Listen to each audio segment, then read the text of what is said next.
নমস্কার বন্ধুরা, আমি শর্মিষ্ঠা কিচেনে সবাইকে স্বাগত। আজকে আমি আপনাদের সঙ্গে একটা দুর্দান্ত স্বাদের রেসিপি শেয়ার করছি, বাঁধাকপি ভাজা। অনেকে তো খেয়েছেন বাঁধাকপির ঘন্ট, বাঁধাকপির ফ্রাই, বাঁধাকপির বড়া, কিন্তু বাঁধাকপি ভাজা খাননি। চলুন দেখে নিই কীভাবে বানাই। একবার অন্তত এইভাবে বাড়িতে বানিয়ে খেয়ে দেখবেন। ভালো লাগলে লাইক, কমেন্ট, শেয়ার এবং সাবস্ক্রাইব করতে ভুলবেন না। আর অবশ্যই একবার এইভাবে বাড়িতে বানিয়ে খেয়ে দেখবেন। চলুন দেখে নিই কীভাবে বানাই। আমি বাঁধাকপি ভাজার জন্য এখানে বাঁধাকপিগুলোকে আমি ছোট ছোট এরকম করে টুকরো করে নিয়েছি। আর এখানে ধনেপাতা কুচি নিয়েছি, ধনেপাতাগুলোকে ছোট ছোট টুকরো করে নিয়েছি। এগুলোকে কেটে আমি ধুয়ে ভালো করে জলটা ঝরিয়ে নিয়েছি। আর এটা একদম সম্পূর্ণ ঘরোয়া উপকরণ দিয়েই একদম সাদামাটা রেসিপি হবে এটা। আমি গ্যাসটা ধরিয়ে দিলাম, কড়াইটা বসিয়ে দিচ্ছি। কড়াইটা আমি গরম করে নিয়েছি। এবার আমি কড়াইয়ের মধ্যে সাদা তেল দিয়ে দেবো।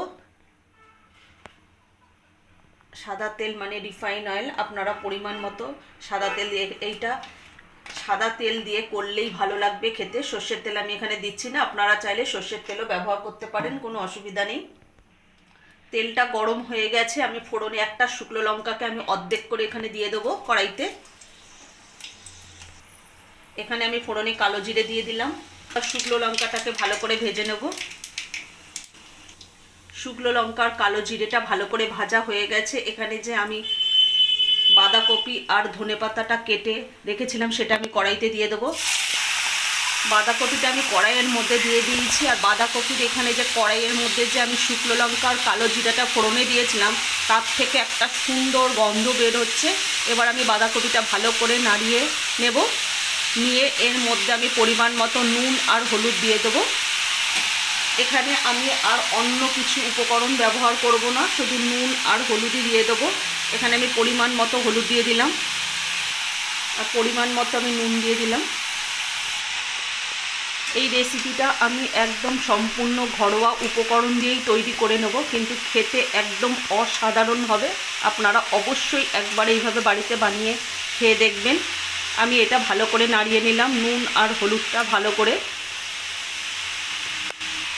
এবার আমি ভালো করে নাড়িয়ে নেওয়ার পর বাঁধাকপিটা ভালোভাবে সেদ্ধ করার জন্য আমি এটাকে ঢেকে দেব 5 মিনিটের জন্য। তারপরে আমি ঢাকাটা খুলে আমি দেখে নেব যে বাঁধাকপিটা সেদ্ধ হয়েছে কিনা।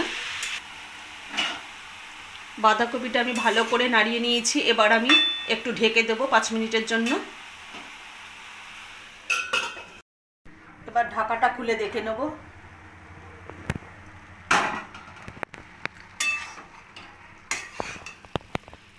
বাঁধাকপিটা সিদ্ধ হয়েই এসছে, কিন্তু আর একটু সিদ্ধ হবে এটা।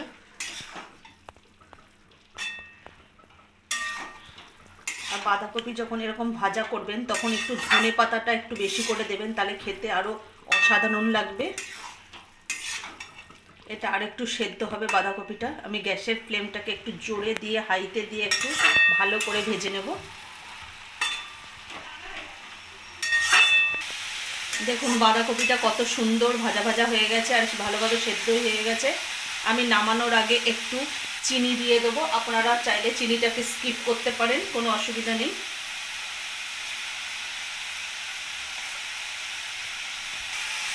একদম ঘরোয়া উপকরণ দিয়েই আমার তৈরি হয়ে গেল বাঁধাকপি ভাজা। এটা খেতে একদম অসাধারণ।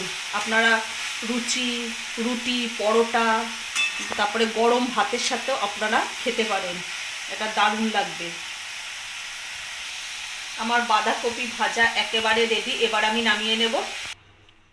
আমার বাঁধাকপি ভাজা একেবারে রেডি। আচ্ছা, যদি আমাদের বাঁধাকপি ভাজা রেসিপিটা যদি ভালো লেগে থাকে তাহলে লাইক, কমেন্ট, শেয়ার এবং সাবস্ক্রাইব করতে ভুলবেন না। আর অবশ্যই বাড়িতে বানিয়ে খাবেন।